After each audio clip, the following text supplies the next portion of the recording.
So the first important thing is ibadah, that is worship of Allah. Now when you go back to the verses from which we took the new start, that is Iyyaka na'budu wa iyyaka nasta'in, the very first thing which is mentioned there in our prayer is Iyyaka na'budu. We worship Thee and Thee alone. So when this prayer leads us to the park of the favored ones, we again start with the question of worship, because we entered our contact with Allah with the word ibadah. As you remember, all the verses previous to this verse, Iyyaka na'budu, speak of Allah in third person, and no conscious contact between mankind and Allah is mentioned in the earlier verses of the Surah Fatiha. The first contact which is established is by way of this prayer, Iyyaka na'budu. Then we are supposed to address Allah, beseeching Him that we have decided to worship Thee alone, and none other.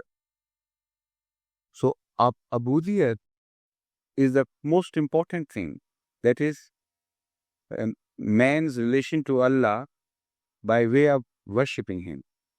That is the most important thing which Surah Fatiha mentions. So naturally, when you reach the path of those who are favored ones, the most prominent thing among their character and conduct would be ibadat. They would be the best worshippers of Allah. They would pay the greatest stress on the worship of Allah.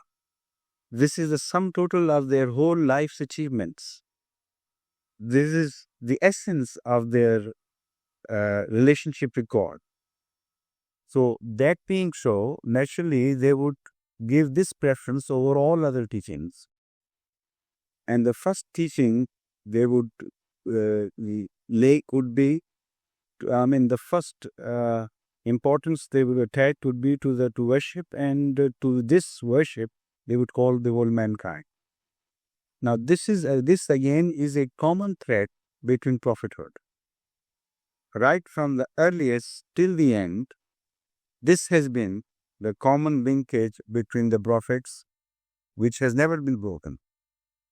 And this, according to the Holy Quran, is mentioned as Deen-e-Qayyimah. A part of Deen-e-Qayyimah, that is the lasting faith, the lasting religion, is described in the Holy Quran al-Ibaq. So the entire emphasis is laid upon ibadah, that is worship of God. This is why I have been repeatedly launching movements reminding Jamaat Ahmadiyya of paying special attention to worship. Unless we are, as far as the number is concerned, we are the best worshippers in the world, man to man.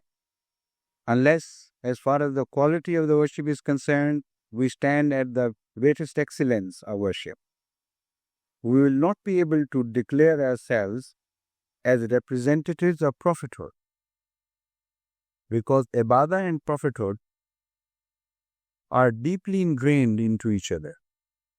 They are inseparable. No prophethood can be imagined without ibadah, that is worship. No worship can be imagined without prophets having taught you this. So, previously, we started the journey without having been taught by any prophets. Just we were introduced to the attributes of God. We began to fancy those attributes. We loved the God which was being described by Surah Fatiha, and a desire was born within us. We want to worship Thee. The moment which that desire was gone, a prayer followed automatically, as if the desire automatically generated that prayer. Worship, of course, but what worship is, we don't know. We want to follow You. We want to do something to come into contact with You, but Everything is in total darkness as far as we are concerned. We are just the novices, the newcomers into this. And we want your help. Now, how that help would come unless a contract is established? How would Allah teach us? So this verse leads to Iyyaka na'budu, Iyyaka nasta'in, Ihdinas siratal mustaqim. Lead us to the path of those who have already been taught how to pray by you and who have taught others how to pray. This was the main object of their life, their creation, the purpose of their office, to teach people how to pray.